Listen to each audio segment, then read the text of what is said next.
Ya, baik Tribuners, dapat saya sampaikan, sejumlah nelayan di wilayah Kecamatan Bontoa, Kabupaten Maros, Sulawesi Selatan sudah tidak melaut dalam kurun waktu sebulan terakhir. Kapal-kapal yang biasanya mereka gunakan untuk mencari ikan kini hanya bersandar di dermaga muara setempat. Nelayan kesulitan untuk mendapatkan pasokan solar untuk bahan bakar kapal mereka, dan tak jarang mereka harus membeli solar industri dengan harga 20.000 per liternya. Dan itu tentunya membebani pengeluaran para nelayan ini. Dan selama tidak melaut, nelayan hanya mengisi waktu dengan memperbaiki jaring ataupun kapal mereka yang kini hanya bersandar di dermaga. Demikian, berikut laporan selengkapnya.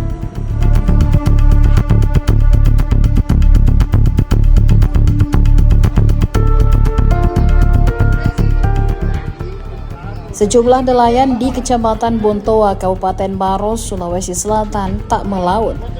Kapal nelayan yang biasanya berlayar kini hanya terlihat bersandar di area dermaga dan muara sungai. Aktivitas bongkar muat hasil tangkapan yang biasanya ramai kini berubah sepi. Sebagian nelayan terlihat memperbaiki kapal dan jaring, sementara lainnya memilih berdiam diri di rumah sembari menunggu cuaca membaik. Hal ini sudah berjalan sebulan terakhir, lantaran nelayan kesulitan untuk mendapatkan pasokan solar bahan bakar kapal. Salah satu nelayan, Arul, mengatakan selain sulit didapatkan, pengambilan solar biasanya dibatasi hanya 10 jerigen bervolume 200 liter. Padahal kebutuhan nelayan jauh lebih besar. Sekali berlayar, kebutuhan solar bisa mencapai 1 ton, ditambah 1 bahan bakar cadangan untuk mengantisipasi hal yang tidak diinginkan. Kemarin saya sempat berbincang-bincang dengan beberapa nelayan, cukup berdampak karena memang kelangkaan itu bukan hanya di SPBU, tetapi juga SPBU yang untuk nelayan, kayak misalnya dekat dari desa kami, desa Pajugang itu memang dikurangi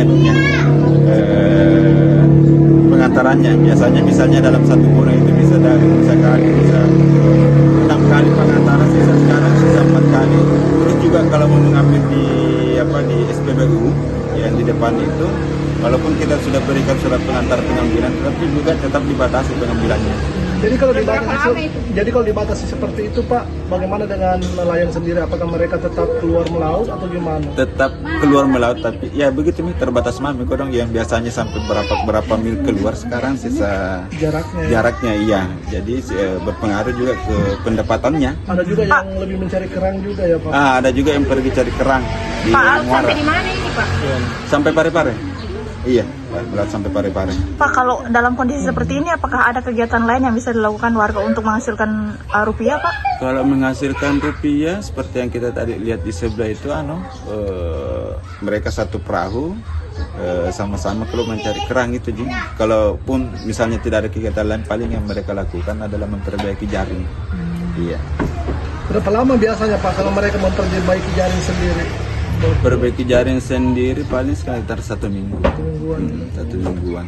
Ada program di desa, Pak, untuk program di desa pernah beberapa tahun lalu itu kita adakan kegiatan pembuatan bubuk, atau dalam istilahnya di sini rangkang. Itu harapan kita untuk ibu, kita berikan pelatihan pembuatan bubuk supaya misalnya orang tidak lagi misalnya kemarin atau ke beli bubuk sisa di kita produksi di desa. Cuman itu saya lihat juga sekarang tidak jalan, tetapi kita kan sudah berikan stimulan mereka, pancingan bagaimana cara membuat bubuk begitu. Tapi terkait dengan kondisi yang sekarang 2026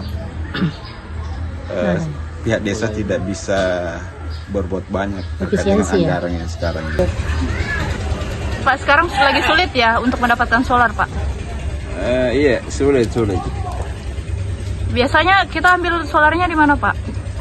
Biasa di pengecer bukan di, karena saya tidak dapat subsidi. Harganya berapa, Pak? Sekarang, Pak, per liternya berapa, Pak? Di Kalimantan hampir 20 ribu. Hampir 20 ribu. Iya. Bapak cari ikan sampai Kalimantan? Iya, Kalimantan. Cari ikan apa itu, Pak? Cakalang, banyak lah. Pak, biasanya sekali melaut berapa hari, Pak, di sana? Tidak menentu, kadang seminggu kadang 10 hari lebih. Ini sudah berapa lama Pak tidak melaut Pak? Hampir 1 bulan.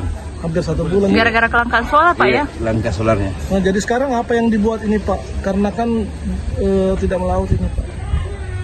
Memperbaiki jalan. Memperbaiki alat semua dulu.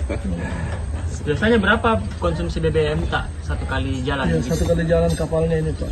Bisa sampai 1 ton. 1 ton ya, Pak? Iya. Pak, ini kenapa memilih membeli solar di Kalimantan Pak? Pak memang tidak ada di sini Pak? Itu bagaimana? Di Kalimantan, kebanyakan Kalimantan mencari. Pak, dengan kenaikan solar ini dan kelangkaan, apakah mengganggu operasional sehari-hari? Iya, jelas mengganggu Pak. Kalau langkah BBM-nya itu kan Apa kita ya? tergantung solar di situ. Apa kira-kira yang Bapak harapkan sebagai masyarakat kepada pemerintahnya sendiri, Pak? Supaya ini nggak langka dan bisa dijangkau nelayan, Pak. Pak, ini kelangkaan solar dan harga mahal ini berpengaruh nggak terhadap pendapatan? Hasil pendapatan dan penjualan, Pak. Berpengaruh. Biasanya berapa Pak? Dapat berapa Pak? Kisaran saja Pak. Berapa kira-kira? Tergantung hasilnya bisa. Tangkapan. Pak, semenjak susah dan langka ini, Pak, apakah agak sulit juga mendapatkan ikan atau gimana, Pak? Iya. Sulit. Terbatas ya. Lokasinya ya, Pak? Iya. Jalannya juga tidak terlalu jauh mencari. Biasanya sampai mana Pak melautnya? Kalau daerah Kalimantan jauh bisa sampai 50 mil. Ya. Jauhnya. Setelah kenaikan BBM pergerakannya dibatasi aja. hanya sampai berapa mil Pak? Ya kalau sekarang Iya, sekarang 20 mil lah. 20 mil saja ya. Biasa sampai berapa ton sih, Pak, hasil tangkapan, Pak, kalau misalkan di waktu di masa normal itu? Bisa 5 ton, paling banyak 5 ton kalau saya. 5 ton ya, Pak? Iya. Hasil tangkapan biasanya dipasarkan di mana Pak? Ada khusus penampungnya. Baik Tribuners, setelah tadi laporan terkait dengan kelangkaan solar yang terjadi di Kecamatan Bontoa, Kabupaten Maros, Sulawesi Selatan yang turut berdampak pada nelayan setempat. Saya Nurul Hidayah melaporkan dari lokasi kejadian. Kembali ke studio. Download Tribun X sekarang, menghadirkan lokal menjadi Indonesia.